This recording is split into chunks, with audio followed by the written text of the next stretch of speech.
welcome to Level Sync, a Final Fantasy XI podcast with your hosts, DA Soccer, Caladrius, Lost Time Lord, and Quetch.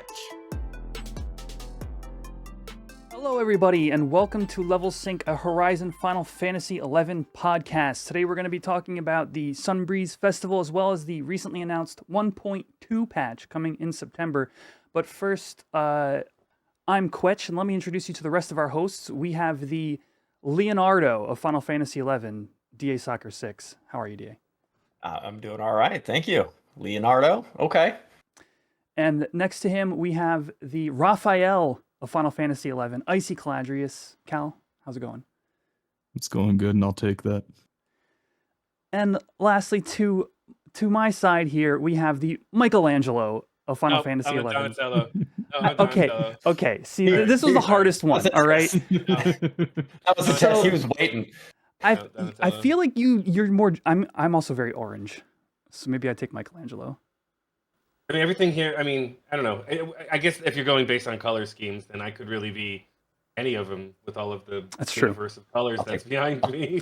I was like, I figure I cover like the topics, like the patches and stuff. I figured I'd take Donatello, but I'm with you. The Donatello of Final Fantasy VII LTL. How are you? Cowabunga, dude. Hey guys, we had Donatello because I always played it in the arcade game. Whenever I played the arcade game, I was always Donatello. That's only because he had twice the reach because of his damn pole arm. Whatever the reason was, I was Donatello. I don't care your reasoning. Everyone played Donatello. So we are coming off the back of our live episode last week, which was a mega blast. Man, so much community, so much just working with the team and stuff. I had a great time. I was still exhausted. That was amazing and fun. It was awesome. Yeah, me too. Like I even just like doing content, I was like, okay, I'm gonna log in. I'm gonna play some Final Fantasy XI. I'm gonna just chill. It was a lot of work getting that live episode out the door. It was the different costumes that people got put into. I heard there were remnants of our event hours after it was already over and we'd left for people in the costumes just chilling in the zone because they didn't want to leave. They thought it was just cool as hell. So I think that's really awesome. Oh yeah, they gave us the 99 hours costumes, right, or whatever. Yes. And then turn it off yourself. The only one that needed that was LTL being in Ifrit's Cauldron because it took them that long to fucking find you. That was pretty awesome, though. I'm glad that I was able to be Jormungand for a little while. The saddest part, so it was good because I wasn't able to be found for a while, and I appreciated that. But it was bad because I didn't get to have more people be like, "What the fuck? Why is there a giant dragon in town?" You know what I mean? Like I would have loved that. I would have really loved that. Just stomping around in town. Mm-hmm. So that was last week. What you guys been up to since then? Anything in game? Level ups, quests, anything? No, I got barred to 75. Ooh. So I'm on second 75 now. How much skill you got in your bard now? Probably about the same, like 2.3, 2.5 mil. You sick of Sky yet? No, because I've been partying in a static with LTL and Snooch and Sith and Ayame and a couple other people have been swapping out. And shout out to my boy Zeno. Yeah, Zeno. So we were kind of trying to avoid Sky as much as possible because it becomes monotonous just constantly pulling birds all the time. So we've been rotating through what we do. We did Dinner Rancor. Yeah, we did Dinner Rancor. We did the Sith's cousins, and we killed some almost for a while. Where was the one other camp that we went to? We went to Bibiki. We went to Crawler's Nest? No, the tree, Boyata Tree. And killed Goobuis for an entire night. And that was awesome. And the guys are pretty cool because nobody really gardens. So they let me roll on all of the tree cuttings. Ooh. And I walked out of there with 52 tree cuttings at the end of the night. Yeah. Yeah, we were there for 6 hours. So we ended up with a shitload of tree cuttings. I want to follow up and say shout out to Xenofire as well because I went and rewatched the episode 10 live one. when we played Jeopardy, he had like 90% of the answers before anybody else. Eric would put in the answer, and Xenofire was faster putting the answers in during Jeopardy. So Damn. There's a again, reason shout out to everybody him. calls him Xeno Wiki. Yeah, The man knows his stuff. Yeah, he knows his shit. I was impressed. So is your Ranger 75 yet, LTL? 73. Okay. And then Baldur's Gate happened. So I'm kind of not, but we're going to XP tomorrow, Cal, by the way, tomorrow, 8 o'clock. We're going to XP. Okay. So our boy Snooch, he still plays on WoW Classic, and he does raids and like Ulduar and stuff, if you've ever raided WoW. He does those on Tuesdays and Thursdays. So we have to like make our farming or XP farming nights around those nights. We didn't do anything yesterday because Baldur's Gate and I was busy.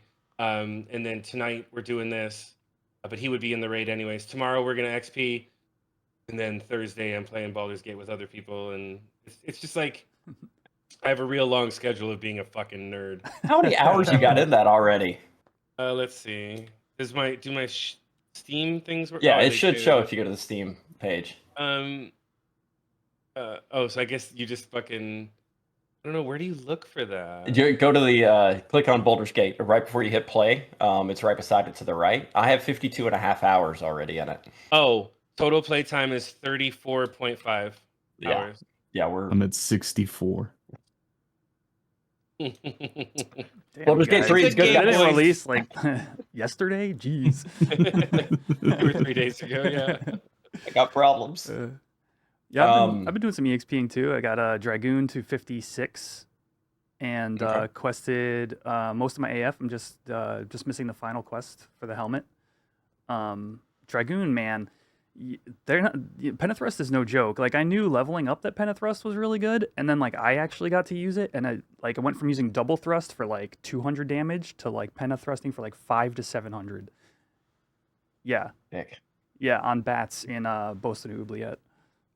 Penethrust is when Dragoon becomes fun. Dude, So In my opinion, you do stupid damage.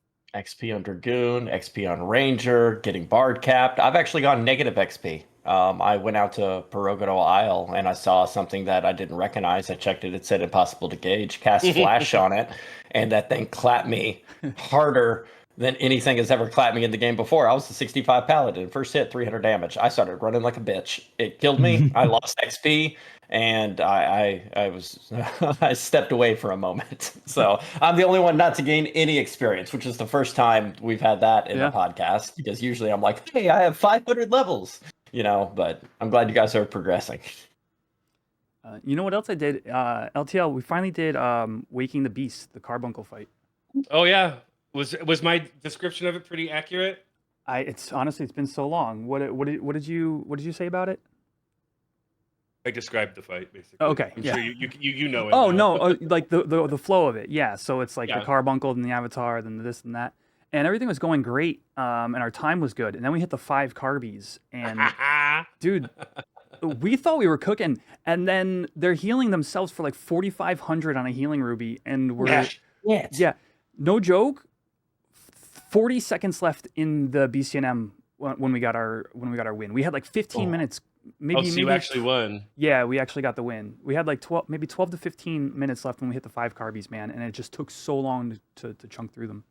Mm-hmm. We ended up getting a yin yang robe and a. Oh, you did? Yes, and the Koos, the Leviathan's Koos, the polearm for like Sam Dragoon Warrior or something like that.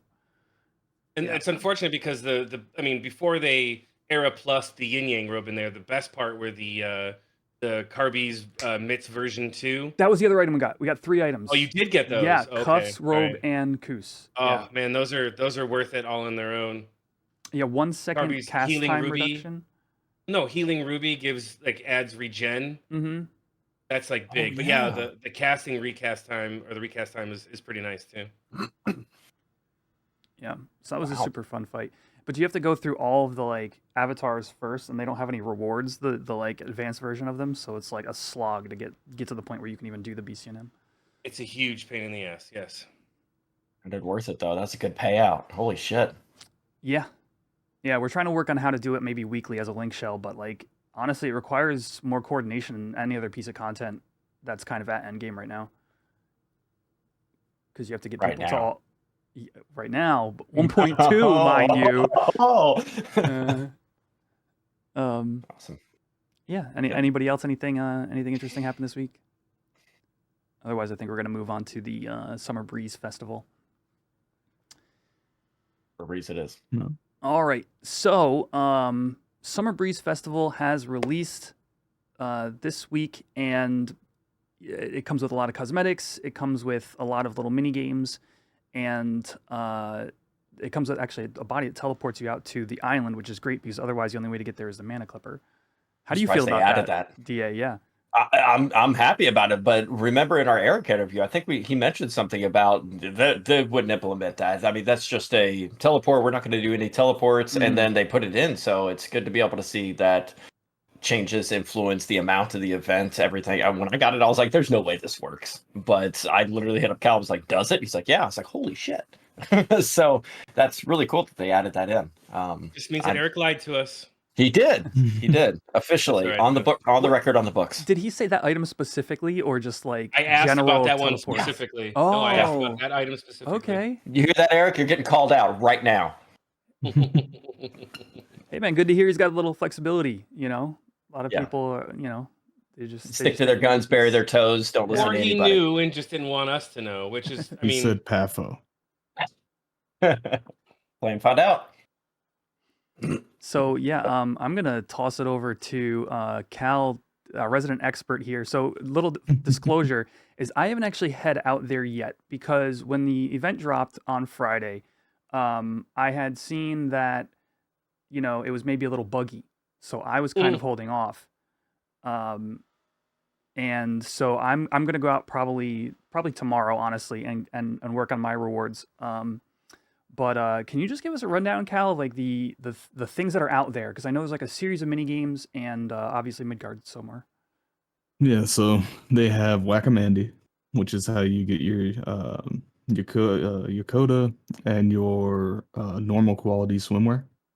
And basically, you go talk to the Info Moogle. He gives you the little toy hammer, and you go over to the west side of the island on that beach, and it's just rampant with mandies. Make sure you go to the west side, not what I did, and start attacking the regular mandies on the beach and spend half an hour with a 1 damage hammer killing a mandy that you shouldn't fucking kill. I didn't know. It sounds like you had a bad experience out there, DA. He had a very bad experience in his own home. But yeah, you go to the West Beach, you'll see normal mandies, which have like the little green 2-leaf bud on the top. And then you'll see, I think they're called lycopodiums. They're the ones with the big pink flower on the top. The regular ones are 1 point. The pink ones are 2 points. And altogether, in order to get everything from them, including getting the first version of the robe and the second version of the robe, I think it's 100 points total that you need to get everything. Is that 2 different models, or is it just like the +1 of the same So you robe? get the in-queue. So you'll go up, buy the in-queue from them, and then when you go to talk to them again, they'll offer you the Lord's version of it, which is the HQ, and it replaces the in-queue in your inventory. Okay. So you end up with the Lord's, which is the gold fishing augmented one. It also gives you the in-queue version of the swimwear, and you can get fireworks and things like that from it too. And then once you have that swimwear, there's also a race going on the island that you can go participate in, which is I'm trying to remember their names. There's the little baby chocobo, there's the child taru, there's the lycopodium, which I think they literally named like a podium, and then they have the goblin on the chocobo. Yeah, speed tricks. Oh, tricks, not dicks. Tricks, not dicks. And you can call go up back to the to Moogle next to the our Pathfinder session. Yeah. Yeah. What is Dave's name in our I can't remember, David but X. it's something. Yeah. Because his name is, we call him GM Dave, is a buddy of mine, and his goblin's name is David X. Yeah, that's the. By the way, that's the only good experience I've had on the island thus far when I was on, because I did say, "Screw it, I'm betting 10K on that baby chocobo." He won, And I was like, all right, doubled my money. Let's roll. But it is definitely gambling, which I keep clamming blackjack. So I guess it's a good place to do it. Casino out there. Yeah. Sorry to but interrupt right you now, there, if you Cal. go over there, you talk to the Moogle next to where they all line up. You can place a bet on them. I think it's 500 gil, 1,000 gil, 5,000 gil, and 10,000 gil. Mhm. And you can, go to the races and try and win you a little gil. But this also, if you have the swimwear equipped, is how you get the +1 version of the swimwear for the clamming augments that DA wants so badly. Mm-hmm. And then, of course, everybody's heard about Midgard Zamor being there. And you have to kill Midgard Zamor to get the +1 version of the body, which lets you teleport to Pirogo Narogo Isle. Okay, so that's from the races. The pants. The clamming set, the HQ clamming set, is from Okay. the racing. And you have to win. So you just win races. yeah, you have to bet on the right one and win. And that's Okay. one of the rewards you get for winning is the +1 version of the clamming set. But you have to have done the Whack-A-Mandy first. Okay. So Good to that you know. have the NQ version. That makes sense. And like I said, I think it's 100 points total to get all the pieces from the Whack-A-Mandy event. the Whack-A-Mandy was having the problems in the beginning, and they literally were Yeah. like, "Stop using Dragoon and Chi Blast on monks. Stop it!" And They were eventually, literally dooming people. and it stopped spawning. And I was just like, "All right, well, I'll just log here, I guess, for a bit." Yeah, And it was causing a glitch where when they used those abilities to kill the Mandies would not respawn because they're supposed to be killed with Oh. just a normal. So the attack. player base broke the game for me, not the actual. Yeah, basically. You assholes. Well, Go back to I mean, look, I love the guys at Horizon, and they're amazing. They really are. But I mean, sometimes I wonder if like they ever try to think like the general population of Horizon will. I mean, think about it. Like, like I know that they're testing the game, and I'm not saying anything bad about them, but like, if they were testing with like, I know this is a big number, but if they had like 30 to 50 people out there, and like people were testing around, like that eventually it was gonna like boil down to who can get stuff the fastest.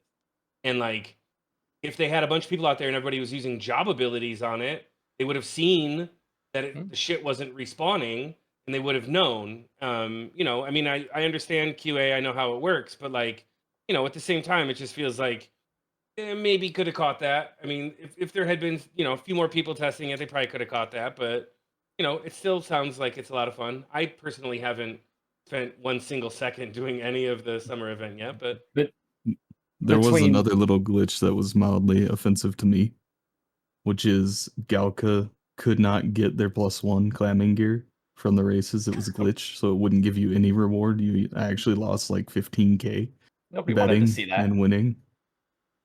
Nobody You wanted to says see it you. called I've got Venice. the body from Midgard's more style locked with my Shire pants and my rostrum pumps, man. I'm Yeah, not gonna styling. lie. I Looks saw like a 30 nightmare. people around a clamming node. I saw where I couldn't kill Mandies. I saw the NM fucking wreck my shit, and then me kill the wrong Mandies, and I was done. I was like, I'm gonna wait till people leave. I'm gonna One of let those this all seems like calm down. player error. Shut up. So I logged and I was like, I'm gonna let this place cool down. I may be part of the podcast. I may stream on Twitch. I found out I'm antisocial seeing that many people at my fucking clamming node. So I'm waiting for it to die down a little bit before I get back into it. They're taking down the Clampion. Super ironic. Yeah. Yeah. We need to crown a new Clampion. Don't give away my title. Oh, well, It's just like Tom Brady goes to Tampa Bay. Everyone's like, "Oh, I've always been a Tampa Bay Buccaneers fan." No, you haven't. Shut the hell up. You haven't been a clamming fan. You're testing it out. Once you leave, I'll still be there. yeah, the Just funny, leave. It's Gil's Outpost all over again. Get away from my clams. It's my node. Clamming calculator, by the way, the clamming chat in the Discord channel of Horizon has had incredible communication. The new clamming calculator has been updated and is in there, so feel free to be able to use that. It's actually incredibly useful. But yeah, I don't know why a clamming calculator just sounds dirty. I mean, Yeah. hold on, I'm gonna calculate my clams. yeah, There you go. So the new calculator, does that work with the gear, or is that simply the item pool? Drop rates and gear have not been tested yet because again, filthy casuals that clam don't do the numbers. So I'm going to eventually get the information and all the details, and we'll get that. But as of right now, the claiming calculator's been updated for the items that are there and the correct weights. I see. Now that I've challenged the crew and basically everybody listening to this, I'm sure somebody's going to go get the numbers now. So You don't tell me what to do. As a disclaimer, as of right now, all those issues we were talking about, like the Mandragoras and the Galka stuff for the racing and all that, that's all been fixed. Yeah. So it's not an issue anymore. Yeah, quick. That was like day one growing pains. Quick note about that day one with the Dragoon jump. So the event had kind of just launched, and I was kind of doing something in game, and somebody in my social LS was like, "Yo, guys, if you're gonna head out and do this event, first thing you want to do is bring slash Dragoon or bring Dragoon for jumps." And I was like, "Oh, cool, noted." And then like 5 minutes later, I start scrolling the Horizon Discord, and I just see people raging about Dragoons jumping all over the mobs. And I'm like, oh, that's funny. I'm like, I guess people don't have Dragoon unlocked. And then like 5 minutes after that, people are like, oh my gosh, the GMs are like dooming people who are using jump. And I was like, okay, noted to not go out and use jump on the Mandies.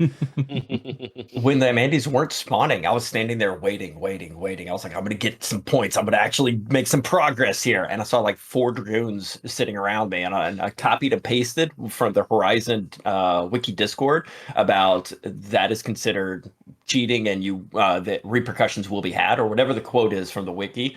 I put it in say, and I watched the Dragoons walk away. And I was like, exactly, you knew what the fuck you were doing. It also helped that I was wearing that green shirt, so they didn't think I was just shit talking. It was funny though, because when I first went there because I did everything first day, right?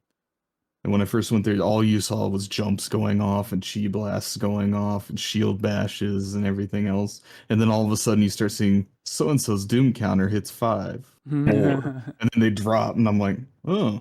And then somebody else dies and somebody else dies and somebody else dies. And I'm like, noted.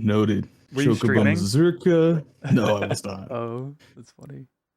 Okay. I was gonna pop Chocobo Mazurka, and I'm like, I should probably not do that too. That's kind of an exploit because I can run faster than everybody else to hit them. I wonder about that one. That should be fine. It should be. I mean, it's not like an instantaneous job effect. But... Right. You still got to hit him with the hammer. So we went over the Mandragora minigame. Did you do any clamming at all, or no? You're funny. I did a little bit. Nobody clams. I did a little bit. I saw the new items. The new list again is posted in the claiming section of the Discord. There's a couple new items in there, but again, profit loss, haven't actually dove into it. With that many people claiming, the numbers in the auction house are going to be skewed tremendously anyways. Sure. So it's going to be as minimal profit as possible right now. Your best bet is probably NBCing as we speak. So the long-term clammers, the people who are really committed, will see a benefit down the road. That's maybe. I haven't done the numbers, so I can't vouch for anything just yet. I'm glad they did not reintroduce The Rock, because if not Dwayne The Rock Johnson, but The Rock into it that breaks your bucket, if they would have implemented that, I would have quit claiming immediately. But I'm glad they actually took that into scope, compared the numbers, and decided against it. Because originally it was a glitch of not having it in there, and they were like, that's probably best. Even if it wasn't in there, it's still the shittiest thing you could do for Gil. So I'm glad they at least acknowledged that. Nice. So that leaves us with the world boss, Midgard Somer. All I know about it is you can attack it, and anybody can attack it, and then when it dies, people get their body that teleports them to Peruvian. Not entirely. Okay. So when it dies, you'll see in your chat log, and it's all white text, so it's kind of hard to see, that it drops a item right on the ground. You see like a sparkling item. I forgot what it is. I think it's a magicite. Then you turn around and you go talk to the info Moogle, and the Moogle actually puts the teleport body into your inventory. Okay, so DA said he got clapped by this thing. Are people just able to kill it if there's a lot of people? Like, what is the fight like? So every time I've seen it die, there's like 60 people beating the crap out of it, and it has some nasty poison that it does, and it hits like a truck. Like, you're not gonna low man it, I don't think. Which, if you're going to do the event within the first few weeks, I doubt you'll have to. Mm-hmm. But oddly enough, all I'd managed to do to it was put Faux Requiem and Carnage Elegy on it, and then buff a party that randomly invited me, and I got credit for it. So I think you just have to get a hit on it. Probably and it counts. Get on the hate list. Probably all it needs, honestly. You just got to th it, and then that's all you need. Yeah. But yeah, no, it's pretty mean.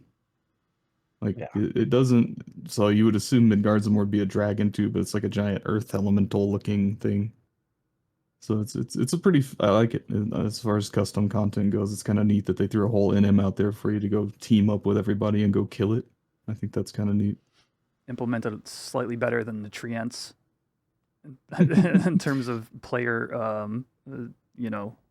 insanity. You're talking to me. I went and killed 2 of those freaking Yeah. trees.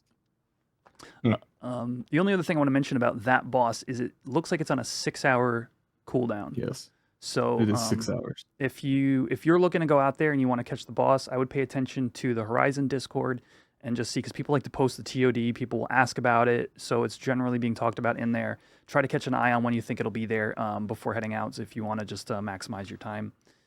But of course, there's lots of activities, so if you go out a little early, there's plenty for you to do.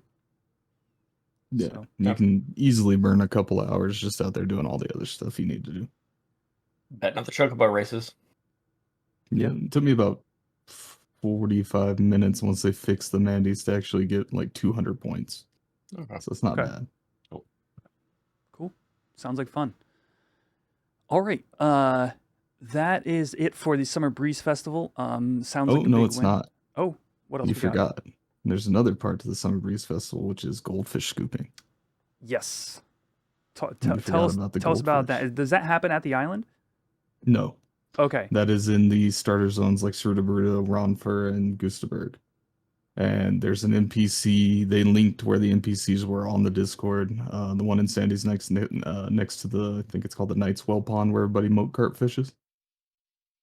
The NPC's just sitting on the ground. You go talk to him. You get your super scoopers, and which are ironically named since they break constantly.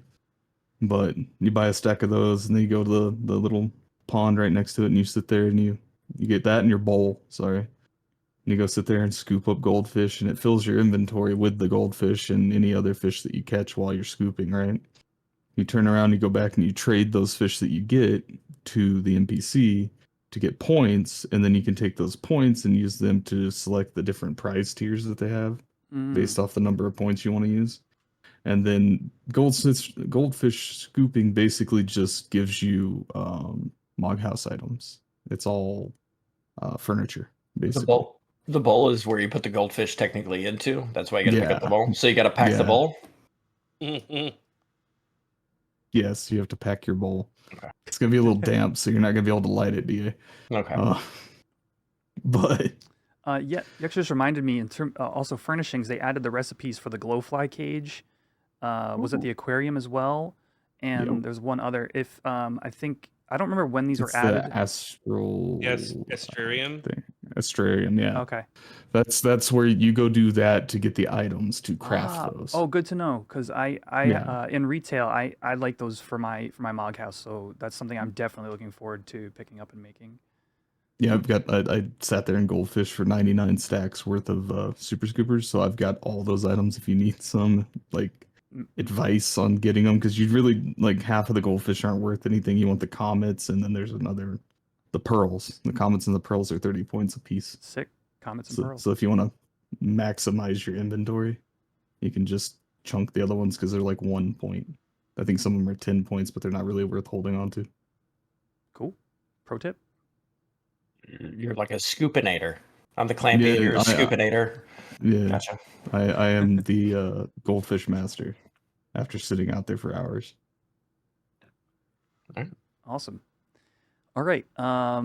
Great. So now we're going to move on to patch 1.2. This is a very meaty patch. They're adding all sorts of stuff, including custom Horizon content of various kinds, and something very just really exciting from a players playing this era of Final Fantasy XI. So like, for example, like WoW Classic players kind of wanted like Classic Plus content over there and never really got it. So like this is a thing that I know I'm looking forward to as sort of like, because there's a lot of solved content, in the game right now, and people kind of know how to do things, and it's going to be really fun to be checking out some of this new stuff. But that's not where 1.2 starts. 1.2 starts with some other things. So we have a potential, it says potential level sync changes, and Eric kind of commented on this. He said something about NA prime time being better for level sync than not. You guys have any thoughts on what might be coming to the level sync system? I think personally they'll just increase the level spread. You won't get the same deficit at the 10 level spread as you do. Like, they'll probably take it to like, oh, now you can be 20 levels away from each other without any sort of XP, problem. That's what I'm guessing. That's probably a pretty good assumption, to be honest. That's about the only way I could think of that working, is it'll allow a greater difference in levels. So, because as well as I do, now that the server's been out for a while, it's more difficult to get tanks and stuff like that into your party because most of them have already hit 75. That's fair, actually. The tank point is, I still occasionally struggle on getting a tank for that final kind of party spot.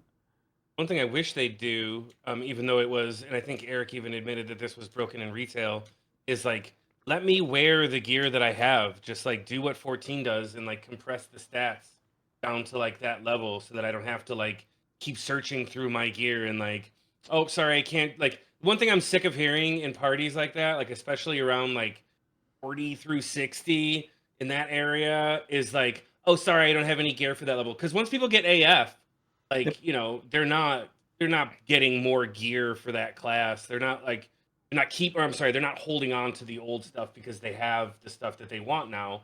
So like, I can't tell you how many times like I've sent a whisper to somebody just for them to say, nope, sorry, don't have gear for that level. Now it'll be like, I think you might.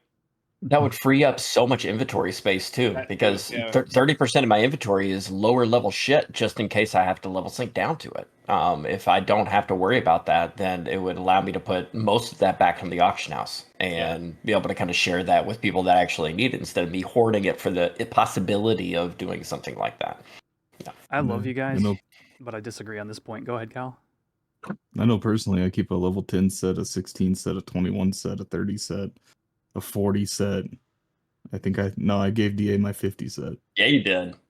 And then my AF starts, so after that it doesn't really matter anymore. But I have all of that just sitting in all my Mog Wardrobe slots. Yeah, I'll shove it onto mules, honestly, if I have gear like that. But here's my disagreement, though. For the economy, it's not good because for crafters, for example, crafters rely on the fact that people are going to need new gear. And if somebody's been a mage their whole life and they go, or, they've only done mages, they go to do a melee, they need to pick up gear, like, they could just sink down, sky stuff. Well, I guess, I don't know. Like, I guess you kind of have to reach that level and be able to equip that gear to then be able to sink it down. LTL, you're chunking again? I know. Okay. I'm turning off the game now. My inventory space is more important to me than a crafter's gill. I don't care about their gill. It's not even just about the crafter's gill. It's about like the gear, the lower level gear, like having relevance for you. You should just sell the gear, and then when you go to level a job that needs gear, you buy it again because it should be pretty neutral on your pocketbook, right? So, sure. Or you toss it on a mule, and there's your inventory, like that. Like, what else are you using your mules for? So it's but just like crafters having things to make, because the more things you take away from crafters being able to make, whether or not they're making gil on them or not, is just like it slowly erodes, one of the aspects of the game that people really love. So that's just my take. I know there are people on both sides of the argument. I hear you guys. It's just that's kind of where I sit. Anyway, we got a lot to go through, so let's move on. Level capped zones, EXP penalty rework. So it was mentioned like the level 40 cap, Reverne. And I think they're looking to just extend the amount of time that you can get EXP there. I never personally went there for EXP. How about you guys? No. Probably not. To where?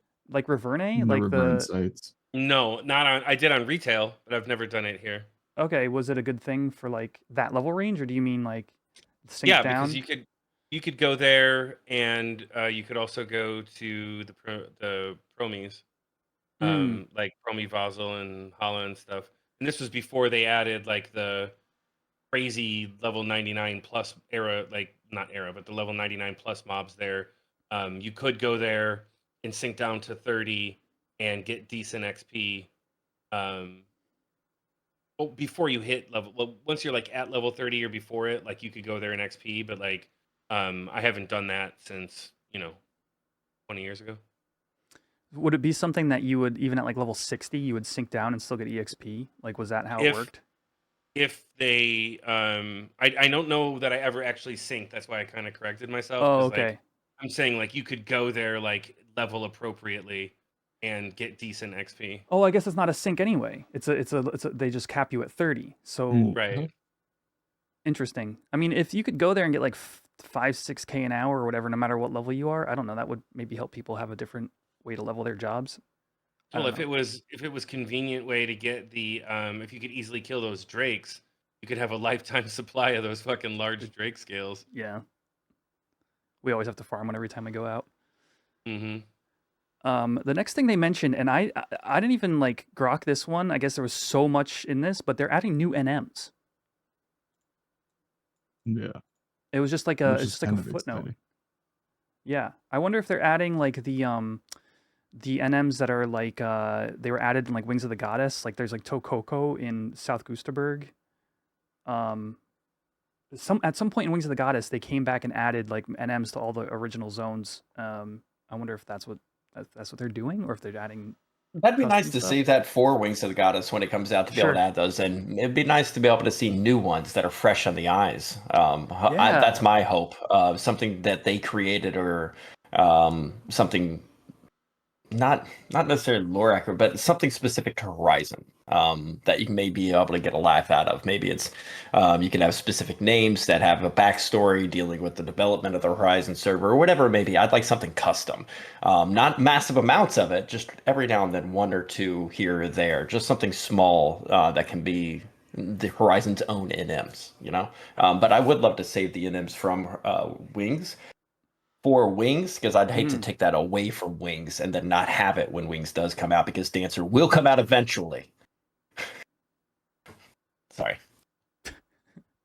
I'm looking forward to it too, man. I got daggers and stuff. Mm-hmm. We got a line of sight system coming out. So, it's just not being able to shoot through walls and stuff, because right now it's really dodgy. Like sometimes you can just shoot through areas you shouldn't be able to, and mobs can aggro you. And it sounded like they were saying on the stream that, mobs will follow the same line of sight rules.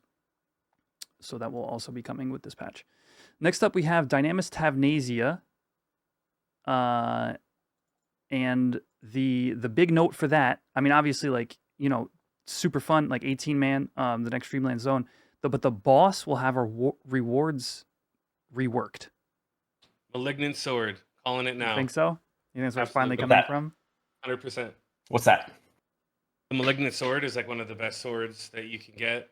Why? Like they made it a level 99 version of it that drops from Lilith, In retail. I think, in retail. Yeah. But I don't. Let me find the.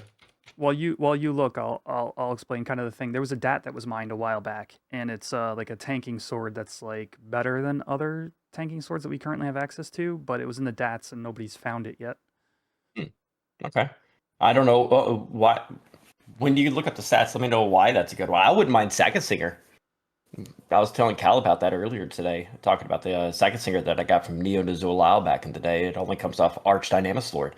Wouldn't mind seeing that kind of slide in somewhere at some point too, because that can steal buffs, and I think that's pretty cool. Yeah, it's a sweet little sword. And it's not even that game breaking. That's the type of thing I'd like to see added, sooner rather than later. Just make it era appropriate stats or whatever. Is there one for actual era? I mean, I'm trying to find it. Is it Malignance? Because the only Malignance, I mean, I know that it's a thing and I know that it was mined, but like basically it's Warrior Paladin, Dark Rune Fencer. The level 99 one has Vit, Int, Mind, Accuracy, Magic Accuracy, Magic Defense bonus, Sword skill, Parrying skill, which won't be there. Magic Accuracy skill, Fast Cast plus 8%, Resistance to all status ailments plus 10, and Refresh plus 1. I Jesus think that Christ. it'll be some dumbed down version of that, but like if they keep the refresh and like maybe the fast cast, pretty awesome sword for Paladin. Sounds like it. Holy shit. Yeah, I don't remember the exact stats, but it was like dumbed down version of that. It Yeah. did seem a little strong that from the DAT mine. It did seem a little strong for current era, but again, it was there, and it's one of the few DATs that people found that we didn't have any source for. So yeah, I don't know. Like we could see weapons, we could see like the armor that drops in Dynamis Tab is kind of like I don't think any of it's good. I think that like the tanking set is the only one that seems any good. So I can throw it. I'll tell you what. I'll throw it on screen here. Basically, there's some armor that drops inside of Dynamis Tavnasia. Maybe that'll be somehow tied to the end boss. We don't know. But Dynamis Tab, I'm looking forward to trying it. You guys probably have all your clears and your shell LTL for the Dreamland stuff. A lot of us, we have to for a lot of the newer folks, we still have to get Quiff'em, but oh, nice. Yeah, we're pretty close to having that ready to go too. Sick. So we'll definitely be talking about that in a future episode. Mm-hmm. Next up, we've got two different types of EXP camps: alpha mobs and shatter camps. These were described as for Giga Chads.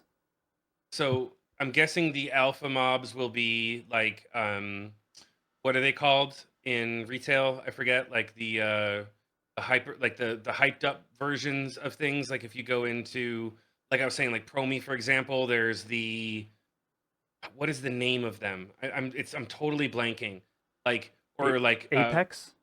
Apex, yes, thank you so much. Yeah, I'm guessing that it will be like similar to that, where they're harder to kill, more HP, but it'll be like you can go in as level 75 and get like good XP from them, but it'll be harder to kill. And then the Shatter camps, I'm guessing, is just a rename for the Era Plus camps that they had, where you would have to do a skill chain and then you can shatter them with your magic. I don't know. That's what I would think. I don't know. Yes, that's my guess. Probably a good guess for having that's the name of the Magic Burst camps. Yeah. Mm-hmm.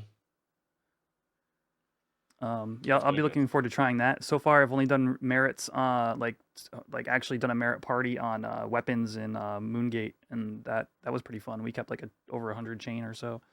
We spent. We wanted to go, but Cal won't pull in there. He refuses to go. I'm like, I tanked in there. In Romave. I'm good. That, and in my opinion, the camp on Piroga Naroga Isle on the other beach is better. Like, way better. Yeah, but want to try birds that. and the puggles. It's a great camp. Yeah, because they're piercing weak, so. Mm-hmm. Shadow Camp makes me think that it's one mob, you kill that one, and it breaks into two, you kill those two, then it breaks into four, and then you get them all weakened, you get them all spread out enough where you can AoE the entire group down. That's what I think, because then all of them would give it XP, not just the individual. Well, that sounds like a raid mechanic. Like, how would you maintain a party doing that? Like, I don't know. I'm sure that people would be able to figure it out, which means that it could easily be that, but like, I don't know. I mean, it's as good of explanation as any, really. Yeah. I like that. I heard that. I don't know. All right. Next up, we have the Horizon Adventure Assistance Program. The second time, so if you go back into a piece of story content or like BCNM for story, and you help somebody defeat it, and you've already defeated it yourself, you will be provided with EXP and other rewards. I feel like this is up your alley, DA. This is goodwill written all over it on there. Cal, especially, because the amount of time he helps people do, like, I don't know if it's counts for, it wouldn't be for AFs, but like the Dragon Fight 2-3 for doing Dynamis Lord, for, I don't know, sub-job items. What would be cool is if it's not just straight XP, it gives you an XP scroll, kind of like doing like a smaller version of Eco Warrior, where it encourages you to help your fellow kin out doing all of these. So I'm very excited to be able to see what that entails. Hopefully it's something enough. Well, we're already helping people that when we can help them. But if this is a bonus to it, hopefully it encourages more people to be like that. But if you're already doing it, it's now a bonus on top of being a good soul and spirit as is. Yeah, the EXP scroll would be kind of cool because you could use it on other jobs, not just, I had to go on my 75 paladin to tank 5-1 and 5-2 for somebody again, right? Because I think I'm on like 8 or 9 times I've done that now. It'd be really cool if it just handed you an EXP scroll and then you could pop it on like your 20 white mage or whatever you were trying to level. That would be that'd be beneficial for everyone because then they get their clears, you get a little EXP. It's a motivator for people that aren't like us that go, oh yeah, no, I'll just go help you with that real quick. Yeah, sounds like a solid addition for sure. As other rewards is interesting to me. I'm curious what that could mean.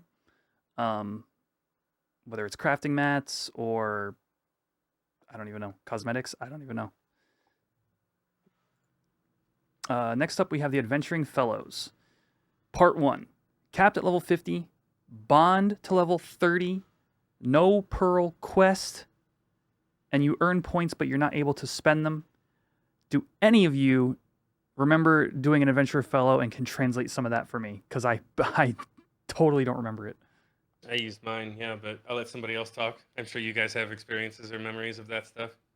I hate that damn thing.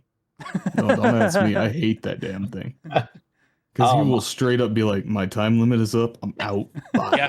Deuces. Mid-fight. And isn't the recast on it like fucking 16 hours? Yeah, it's like a day. Yeah, you can cast So them like it's once a day basically a whole day, yeah. Which It's I'm awful. glad they're implementing it.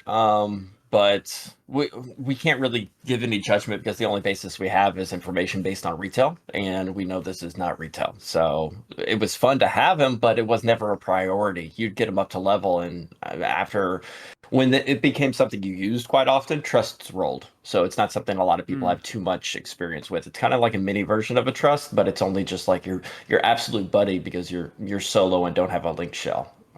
You just need that extra partner on hand. It was useless. Like, he never stuck around for very long. 3 kills. Yeah, you couldn't really, like, he got XP, and then once he, like, hit his XP limit for the day, he deuced out.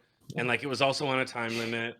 I think the biggest problem with it was that it was never worth having out for the party slot that it required to have him. Like, and I don't think you can have him in a party with other people. It was like, it had to be just you and him, or her, sorry, I don't mean to, gender bias, but, like, you just had him out and like did a few kills, got some XP. I think the one cool thing, if I remember correctly, was that you could put gear on them. You could like put whatever gear you want on. You can choose what class they are. You can put whatever gear you want on them. They level up. So I think that like one of the cool things is like if you're one of those people who spent all of your time getting all of your AF +1, or if you've gotten all the AF for a class that you don't want to play.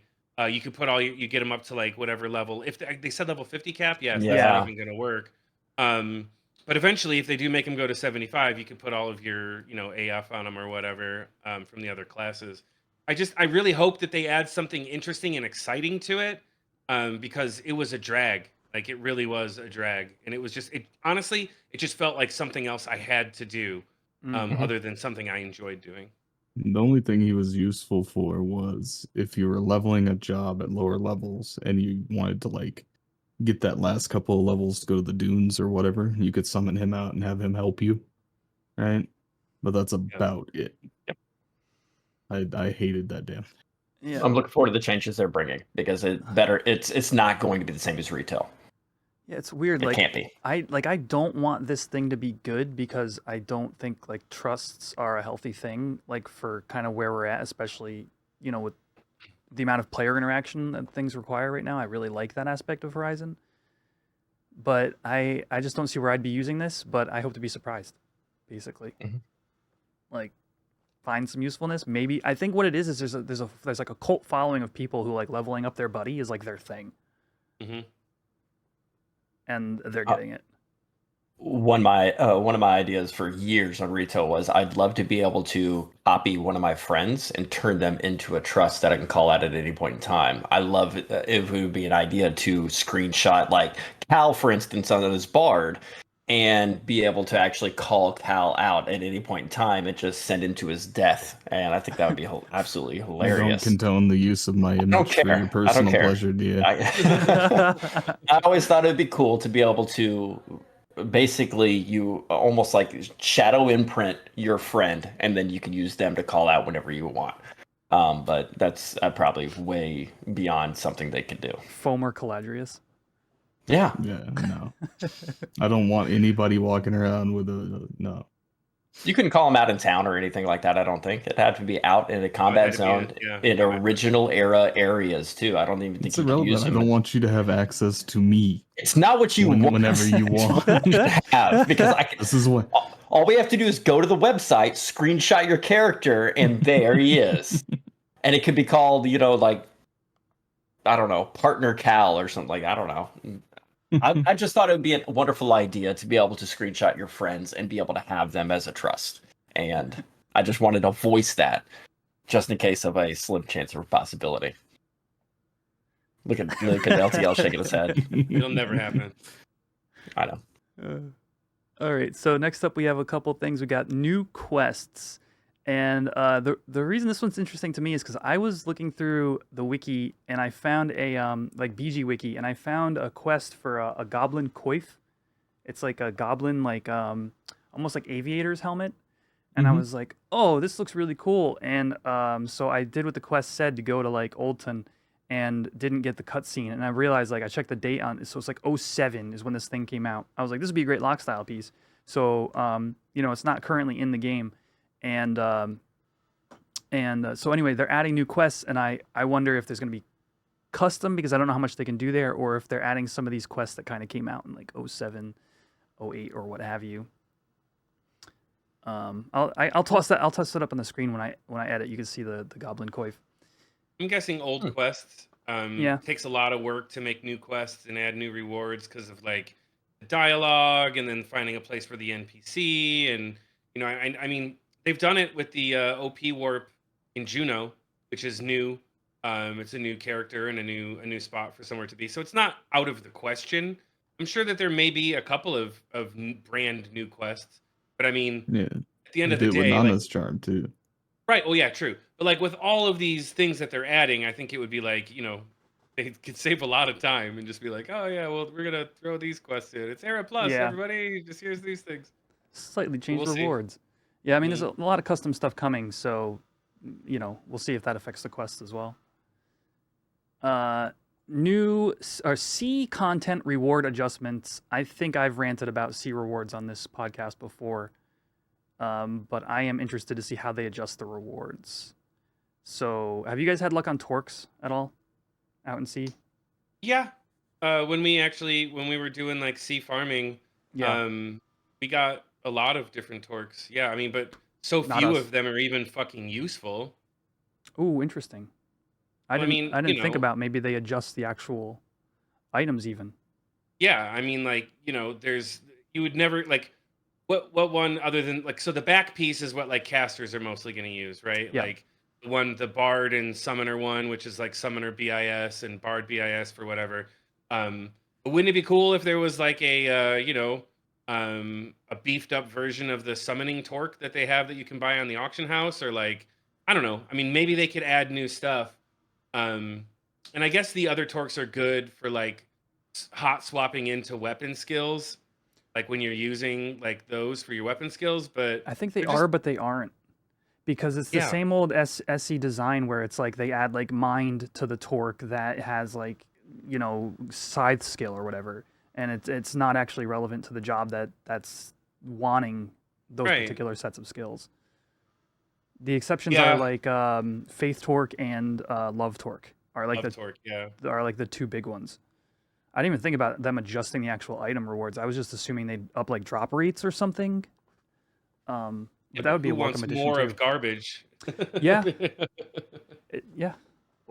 I mean, people want, like, Faith Torque. It took us, one monk in our show went 1 in 20. So that was 20 Jailer of Faiths. And Jailer of Faith requires, like, traversing this whole stupid zone and trying to find the right question mark at the right time, and then having the pop item for it, and then having the people to kill it, and then hoping for a 1 out of 20 drop rate. It's just feels bad.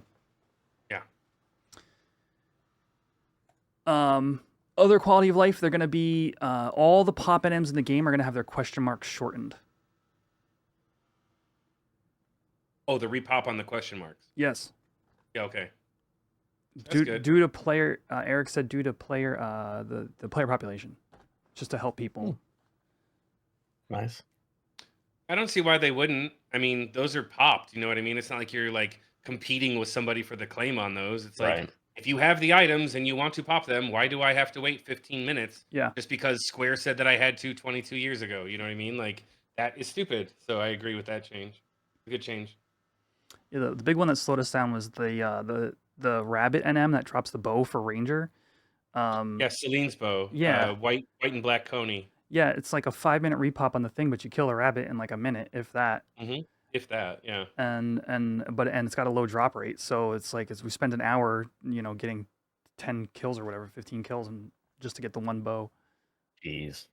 Yeah. Yeah, I have one of those.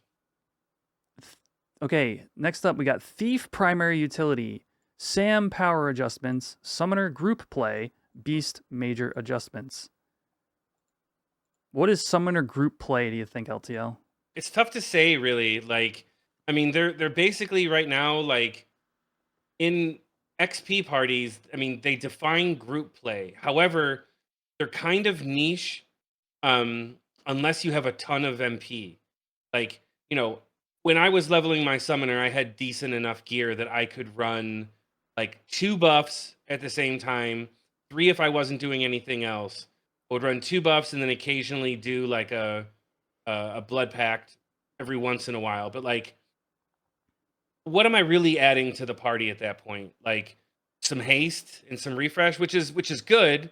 But like, if we had a bard, we would be doing the same thing. Plus, the bard would be pulling and sleeping and like not using all of their MP. Like bard has an infinite resource, right? Like singing songs doesn't cost anything.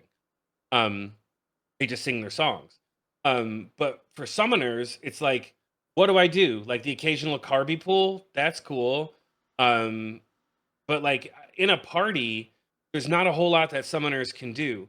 So maybe it's really tough for me to even like come up with a guess about what they mean by that, unless they're adding new, like when you're in a party as a summoner, when you're in a 6-man party as summoner, you can do X, Y, and Z. And I don't know what X, Y, and Z are. I can't even begin to imagine what that would be.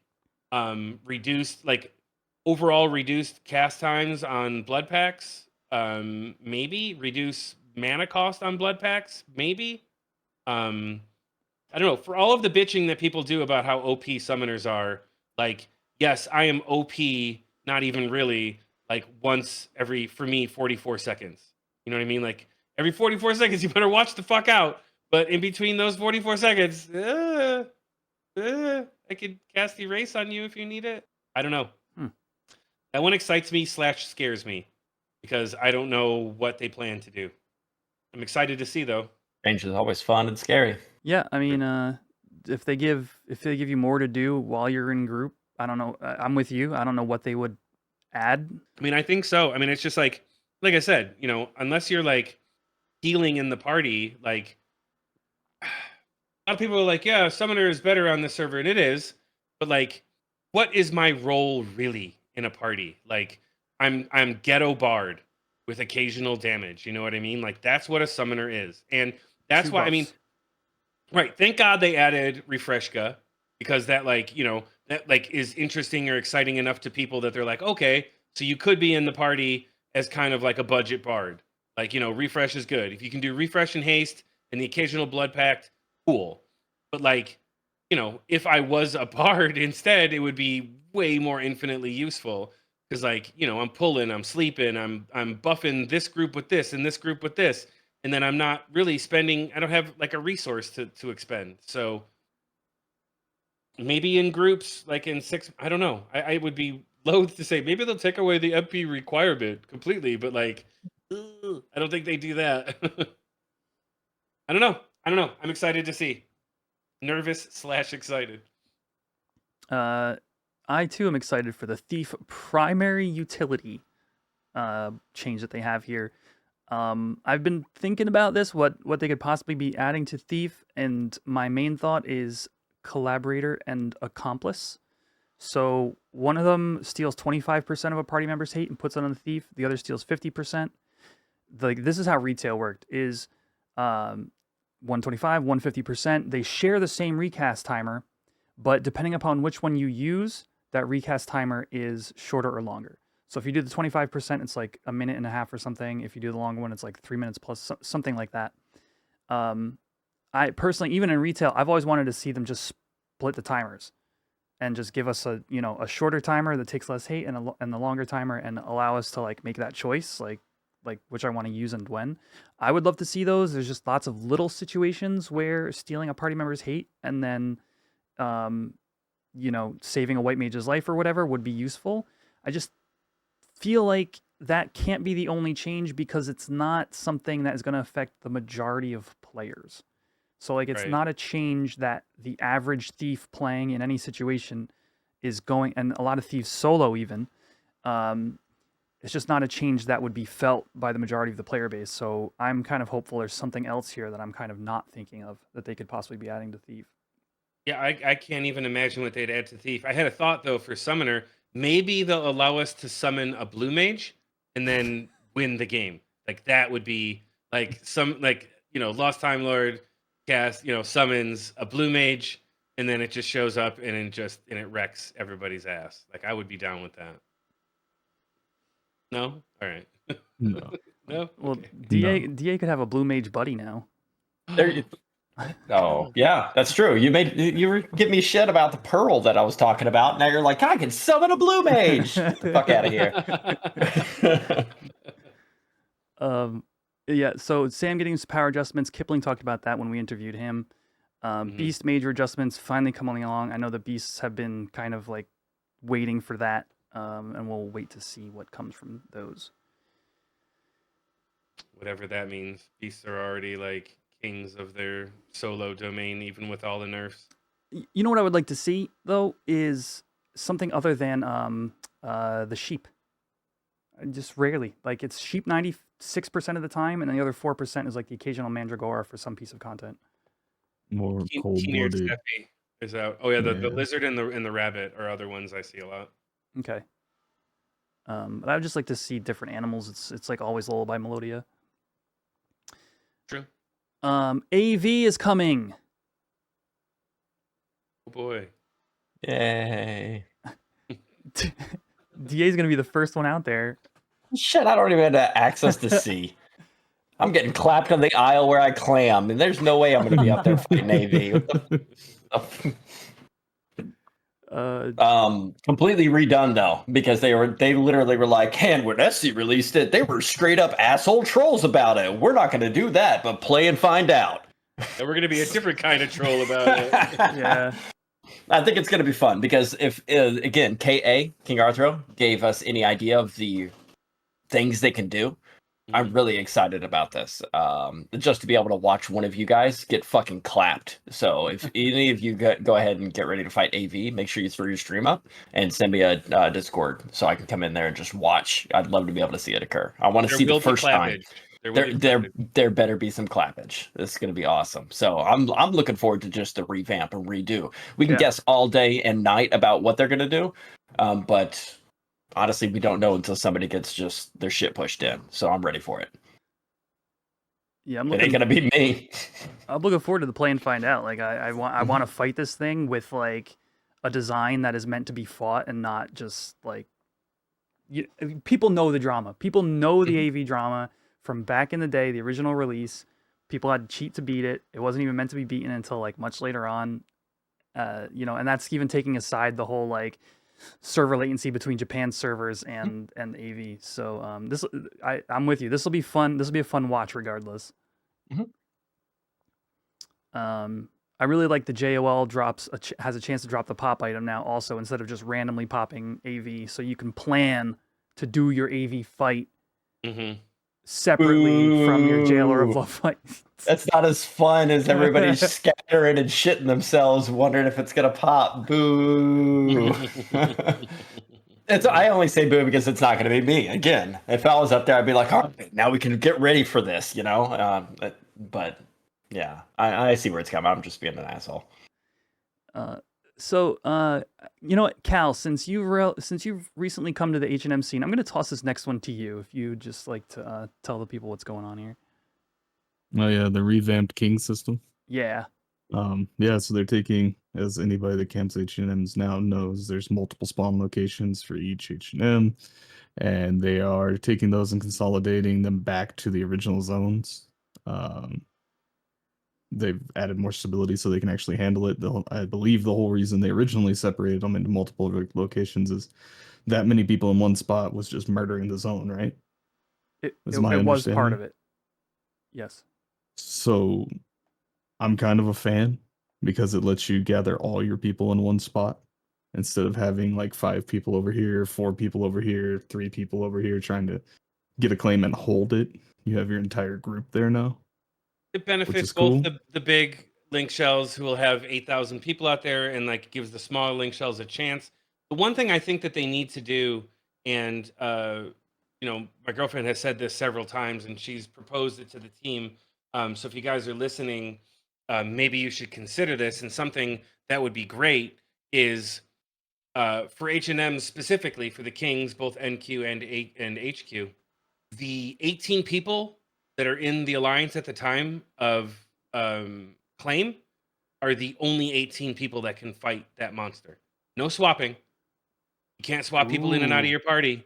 The 18 people in the group are the 18 people that kill it. I think that would add a really nice edge because, I'm not going to talk shit about, link shells because I've been in link shells that have done it. You're in a link shell that I'm sure that swaps people as well. But like, when you're there and you can't really kill it very well, like something like Vertra or Jormungand, for example. Like I know we're talking about like Nid and stuff, but they are upping the difficulty of those as well. Um, like when you claim those things, the 18 people in the group are the only 18 people that kill it, and I think that like forces people to have more skill than just the let's throw 8,000 people at it and swap them out as needed. I'd like to see that. I think that would add a really nice level of you better show up with competent folks to get the job done. I will say our shell has had to, like, if black mages go down on something like Nidhogg, we'll swap in a new black mage. If Sure. a tank goes down, we'll swap in a new tank. Right. But that Everybody we could have won the fights. It just would have taken longer. right. But No, I'm I've not no. yeah. I just want to follow this up. I watched a Tiamat fight where they had a party of summoners that would all blood pact, and then that party of summoners would drop from the alliance, and then another party of summoners would come into the alliance. They would all blood pact. That party of summoners would then swap out. I think there was a third, but it didn't look like No, it 6 was probably summoners. back to the original, and then they would be back Whichever. up with Blood Pact at that time. Yeah. Um, yeah, but I mean that's and it's a legitimate strategy, like the way that the game works right now. But when we were killing those things, it was if you were a summoner in the group, we weren't dropping you to bring in another summoner to get those extra blood packs in. Sure. Um, and I'm not saying we're better than everybody or anything. I'm just saying that like I think that I think it would add an interesting layer to the H&M scene if it was the 18 people in the group are the 18 people that kill it. Bottom line, that's it. You're done. So with the King system, LTL lightly touched on it, but they are making the difficulty higher on, I think, Behemoth and Adamantoise, All of right? them across the board. Or is it just Yeah. all of them? I think it's gonna be all of think them. it's all of them across the board. Okay, and then they're doing the loot targeted, so like Aspid for mage, melee Faf and Nid, Behemoth for tank, like all the stuff you're looking for, you'll be able to camp a specific H&M to get whatever it is you're looking for. Yeah, they're upping Yeah. the drop rates too, so that'll be interesting. Like if you want that A body that hasn't dropped, from what I was talking to somebody the other day, an A body hasn't dropped in like 3 or 4 months or something for anybody. Be Wow. great Wait, to. really? That's what I've heard. I don't know if it's true. I I mean, was talking to somebody. I haven't seen any drop to people at camps. Our shell hasn't gotten one at camps. Right. Yeah, I've heard that it hasn't dropped in months. No new A bodies. Sorry, red mages. It's a pretty interesting change though. Like first of all, Behemoth and Adamant, we all know. Anybody in the scene knows. It's a solo priority on day one. You know, the early days for Behemoth and Adamant. So to give them any kind of drop that's relevant is enough to incentivize people to be out there. Mhm. The H&M system is the Council of the Czar Eininger style fight. Yeah, crazy looking system, unique rewards, like the adaptive. Cal, you know about this one, right? The adaptive body piece. The adaptive Yeah. Delmy? Yeah. Yeah. They showed that one piece on the slide that has all the adaptive effects based off of what class you're on, which were all pretty nice. At least I thought they were pretty nice. I don't and know. that's I just mean, one little teaser. increased stone skin potency for summoner is like, I mean, you know, kind of low priority. You know what I mean? Like, sure, it's great, but like, you know, maybe the funniest thing is like, as a summoner, is like casting your Titan stone skin to be like, yeah, I gave everybody stone skin, and then seeing any mages in your party being like, nah, bro, fuck that, I'm using my own. Like, yours sucks. Okay, whatever. You Maybe guys I guess have, it would be everybody's useful up for to that, par. but- that's true. Actually, maybe they give it the amount that makes it kind Yeah. of better than that. I mean, to be fair, you guys have great body selection. That sounded Not so bad kinky. yourself. Ooh. Yeah, our the relic body piece is not bad, and the yin yang robe is really nice too. Yeah. So So what was that song duration on Bard? did I list it here? I Like think it's 20% or something like that? 20 seconds. 20 seconds. 20 long seconds. duration. Which is actually a pretty big deal. It's not a little thing. It's nothing to scoff at. Mhm. Yeah, and the red mage was like increased enhancing magic duration. And Which is pretty White nice, Mage yeah. was a rise, Rise. think. I have them listed Rise, at yeah. the bottom there. which is pretty nice. Like a rise is a nice thing to have. Rise chicken. Rise. So for a little bit of context for the people listening, it's based sort of around the same system that Einerjar was in Treasures. There are 9 total fights that you do, and then a final fight. You have to defeat all 9 before you can access the final fight. Each week you can fight any one of the tiers. So there's like a first tier of 3 fights, second tier of 3 fights, third tier of 3 fights. You can choose one from each of those to attempt each week. Once all 9 are defeated, you have access to the final. Eric did mention possibly having like a player stock system where players, if you just wipe on the first one, you're not dead for the week. Possibly having extra chances of some sort. But they're all new fights, all designed by the Horizon team, with custom. Some of them are custom mechanics not even seen in Final Fantasy XI before, and custom rewards across the board, including the Dalmy we were just talking about. It's like I think he basically said it was a recolored Dalmy. I think that's the gist of things that I got. Mhm. All new enemy models, like recolors of what did they show off? Was it a Fafnir? Was it a Jormy? What was that? It was a grand worm Okay, it that was. was colored with like lightning. Like Mhm. it had like black and like red and lightning. It was cool looking. Coursing Yeah, it through was- his body and his wings and everything. It looked fucking Mhm. sick. Yeah, I like that design. Yeah, super gnarly.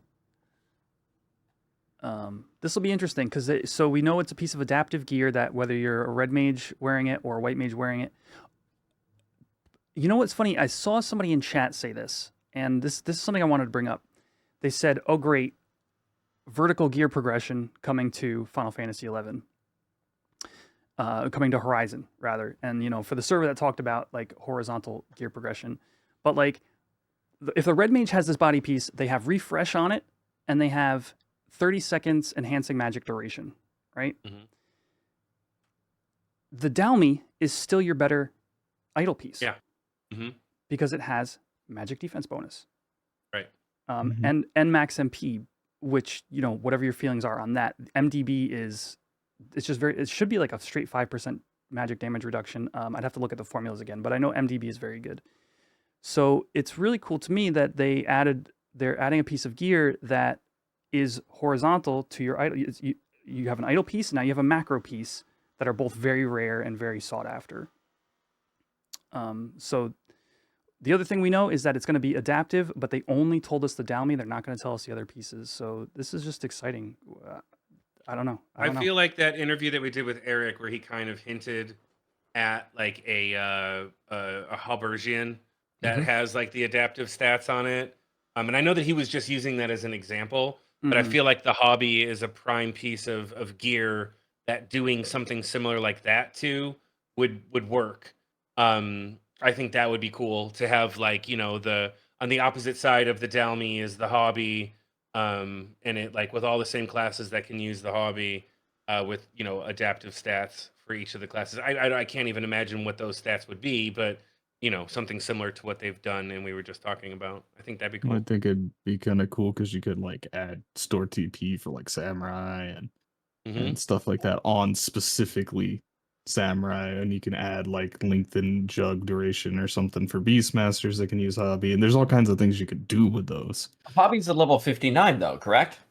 Yes, You don't want to create a piece of gear that makes your AF null and void, the right? hobby already It makes wouldn't your be level AF null. 59. It would just be the hobby model. It would That be would like be the same the stats, like better well, stats or whatever, but from what But level Eric was talking 75. about with the example was you would get a hobby and then do a quest that takes that hobby and upgrades the hobby. to Hmm. like your class specific. Yes. What if you I don't know. Go do Just it, Da. What do you got? what if you had to like have your AF and your Dynamis piece bodies, and you can use those as a quest to combine it with a hobby to be able to turn in all three and be able to actually customize your hobby into your job specific 75 gear. It's like a +1. No, I don't know. I've always thought about combining gears would be like the ultimate end game in Final Fantasy 11, where you have like 5 pieces of dancer feet from the AF to the relic to the Imperium, and you had to combine all of it for a final piece. I always thought it'd be a good idea to be able to have the hobby is better than the warrior AF, for instance. The hobby is better more than, I'm pretty sure, the Dynamis piece, the relic you get, even though it's level 59. If that's the case, then why not, when you customize that hobby, have it tied to something along that job level? Like turn in the AF piece with that hobby piece to be able to customize it. It's again, that's just my thought process of how to make it customizable. I want to be able to tie it to my job, not just do a quest to turn it into a warrior piece. I want to tie it to a piece of gear that maybe it can add some of the stats from that piece of gear to the hobby stats, and that makes it customizable. Well, this would just straight drop from the boss, like, and you would roll on it. So you bring up an interesting point, though. It's probably the E body more so than than like the Yeah, hobby. If we're looking at probably the like E-body. Yeah. which is it's basically that's when you finally get rid of your hobby on warriors if you get an E body. Right. So that'll be interesting to see what the adaptive is on, say, warrior versus who else uses E body really? It's beast, warrior. I don't know. I've not ever had one. Is Yeah. it? Yeah, because like it Sam? would be No. the same classes. No, because Sam uses the D. Oh yeah, Uses Dryatic the stuff. D. Um, but I think that it would be broken down. They're probably going to do all of the bodies just broken down by the same Yeah. classes. So it'll be like Paladin, Warrior, Dark Knight will use the one. The other one will be like one for Ranger, one for uh, Thief, one for whatever else they have in there. They'll probably break them down by the same delineations as they are right now. Makes sense. Less legwork, less thought process. I'm not saying that Mhm. they don't put a Yeah. lot of thought into it, but it's just easier. Interestingly, I want to see what the rewards are for not the final fight and see if there's just stuff like your average endgame link shell can like fight with regularity and get drops for their shell. Like this is just really exciting stuff. Something you can put towards your bank for other activities and such like that, like maybe a D and get here or there or something, especially if it's a once a week fight. It's more locked out than BC&Ms are. It's true. And you're Money splitting it drops. 18 ways. Yeah. Money drops to go to the bank because you're going to have to roll with the crew.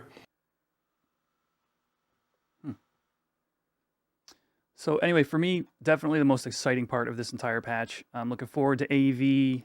Looking forward to other quality of life adjustments, thief adjustments. But this is all new content, all new bosses, all new mechanics, and definitely going to be a fun time progging all of that and learning it. Mog Yeah, Bonanza? I'm actually kind of stoked. Oh, sorry. I totally. They did say something about Mog Bonanza, didn't they? Mm-hmm. Mog Bonanza, and what about LS Bank? Oh yeah, LS Bank is cool. We had our one of our guys already make one, signed up for it. Oh, He used cool. the LS Bank. Yeah. It's just a fourth character. Talk to us about it if you don't mind. It's what I know is that it's another character on your account. They give you a slot for another character, and that character has limitations, which I'm unaware of. Okay. I know that Okay. they've laid them out, but there are limitations for that character. But like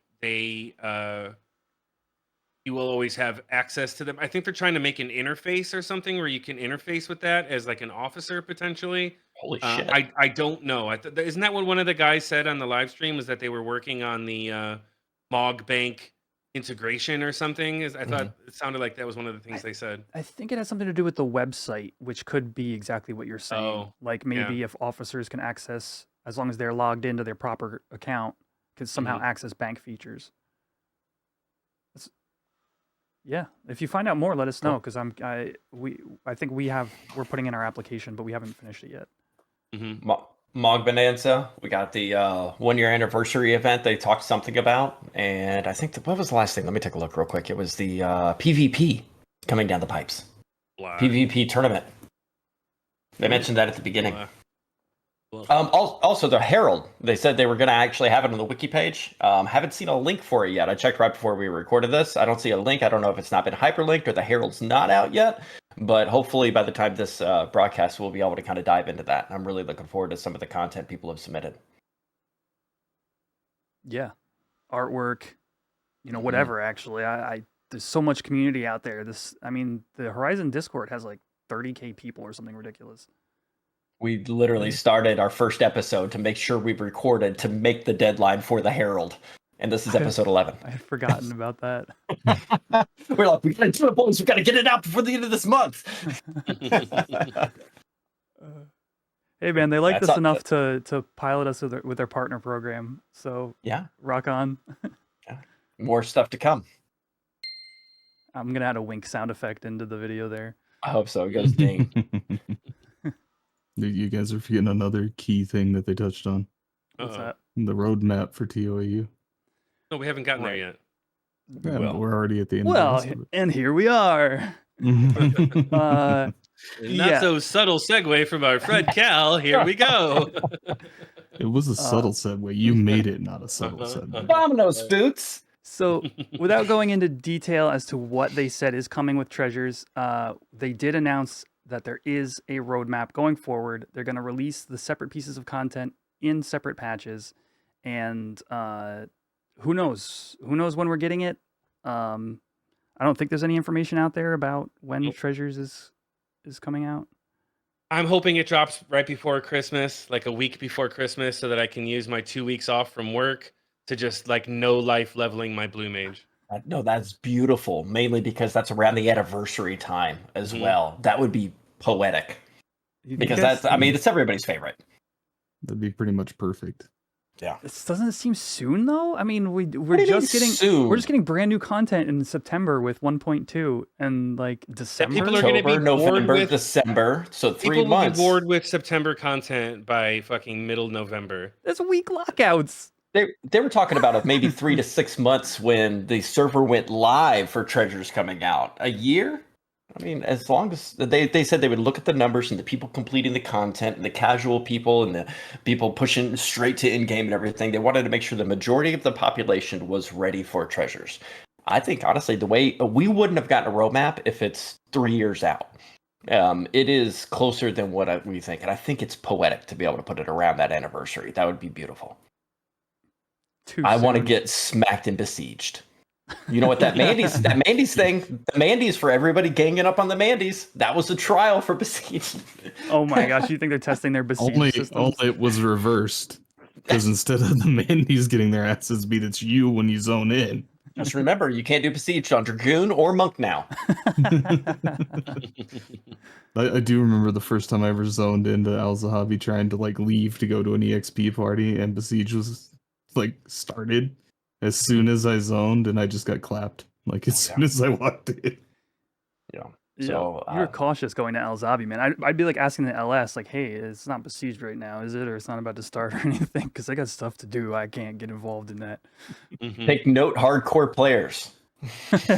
Yeah, I didn't think about that. Would suck to be on your 75 hardcore and just like walk into Al Zahabi and die.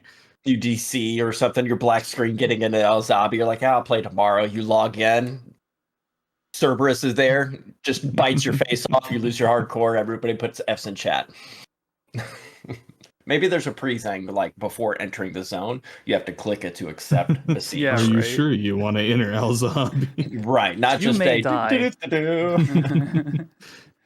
Mm. All right. Well, But yeah, go ahead. I was gonna say it's far enough out right now. All we have is a roadmap. We can speculate to the end of time, but yeah. Yeah, and I mean this will be 1.2. I don't know if they're planning a 1.3 at all. When would that even be? So yeah. That's gonna do it then, I think. So we'll go over some treasure stuff in a future podcast because there's a lot to unpack there and a lot to talk about. But we've now gotten to the point in the episode called Glitch Fest, and I think there's a little something with the Summer Breeze Festival. Most of it for the first 4 days. Yeah. Just a little bit. Oh, we talked about that. So yes, so we talked about the Mandies, but the Mandies like completely stopped spawning. Mm-hmm. Yeah.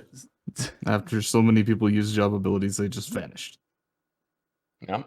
It was kind of entertaining. Then there apparently the green ones were not giving points at first, and I thought that was just normal. Like I thought it was a mechanic where you kill the green ones to spawn the lycopodiums, right? So that you could then kill them. Mm. So they didn't give you points, but apparently they were supposed to have been giving you points the whole time, was my understanding. So now they do. But yeah, so I guess that kind of constitutes a glitch, yeah.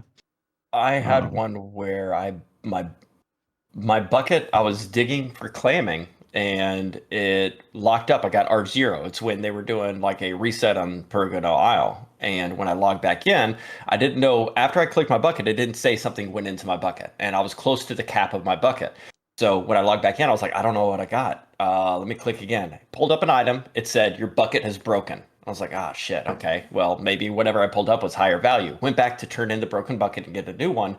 Turned it in. It gave me all the items. Oh, jeez. Like my bucket hadn't broken. So it gave me all the items from the bucket, but it might have been something because of the DC that glitched it inside of its... I haven't heard anyone else have that problem, but that was the only time it broke my bucket, yet still gave me the items. It wasn't anything good. It's clamming. So when LTL earlier in the podcast said, what do you want? More trash? And I was like, oh, that hurts. Because I immediately went to the beaches. But the other glitch I can say is that there were too many people clamming, and I consider that a glitch. There's too many people. I had to tap. Something's wrong tap. if there's this many people clamming. Yeah, I'm glad you guys got the experience. That's all I can say. There was actually a couple of other glitches going on with this event. So apparently people were fishing up goldfish in the main cities. The scooping goldfish? Can confirm. Was standing in windy on the first day, just standing there because I was doing bundling of arrow quivers and it was windy. That was in first place when it first started. And I was just standing by that lake over there because I was doing other stuff for work and people were catching goldfish. And the red comets or whatever they're called, right there in the in Winders. Yeah. Yep, I think they did patch that, but I had people in my social LS who were like, I'm trying to fish up moat carps, but all I'm getting are goldfish. Does anybody know what's going on? We've got 10,000 points for gold fishing now just from fishing, but... I mean, that helps the people selling on the auction house that do have moat carps. The value of them went up because there were less on the AH. So everybody wins. There's never less on the AH. There's always like 1,000 stacks of moat carp on the auction house. And one more glitch to do with this is I don't actually know if they finished patching this, but people were getting stuck in their fishing animation. Did you guys encounter this at all? You like run around just like... No. Like you'd have to actually... You'd have to actually like crash your client in order to get out of your fish. Oh, wow. Oh, you were like stuck holding the fishing rod standing there? That's weird. Yeah, the people were going to fish and then like glitching out where it wouldn't like do anything. So this all happened with the same patch. So you know, something to do with fishing, that they changed the code somehow. But again, so people out there, if you experience that and you're just like my computer sucks or whatever, it is something that was going on. I mean, technically, the gold fishing is fishing, so it probably caused the issue because, like, when you go to goldfish, you equip the scoop, you equip the bowl, and then you hit fish to actually fish. Okay, good to know. So that probably caused some kind of issue with code. Somebody probably fat fingered something or something. Yeah. Didn't realize it till you played and find out. We're going to be doing lots of playing and finding out in patch 1.2. Oh my god, that's so much content. So that's going to do I look forward to seeing LTL die in HENMs. Gonna happen. I'm excited. Can't wait to die with you, Cal. I'll be standing in the background duty. You'll be dead. My... because you won't be. Well, I'll probably make you tank, so you'll die first. Yeah, I'm excited for your guys' show. I'm excited for ours. I'm excited for DA to do whatever it is. Whatever it is. Do whatever the fuck DA does. Assholes. You assholes. All right, yeah. I'm ready for it. Well, I'll get back into it here soon. Again, too many people out in the area. I'll wait till it calms down. I'll knock it out. I'll catch back up. We'll get the claiming number soon. Rock on, dude. I'm sure people are looking for that information. Nobody really cares. There's like 4 people. Don't patronize me. All right. Nobody gives a shit. That's gonna do it for this week's episode, everybody. As usual, you can catch us on YouTube, Spotify, and Apple Podcasts. Check out any of our various streams if you want to see any of this new content when it goes live in September. And other than that, I'll see you all in probably C. Fighting Absolute Virtue, I guess. Come check it out. Probably not. Cheers. Yeah. Peace out, everybody. Deuces. Hey, guys.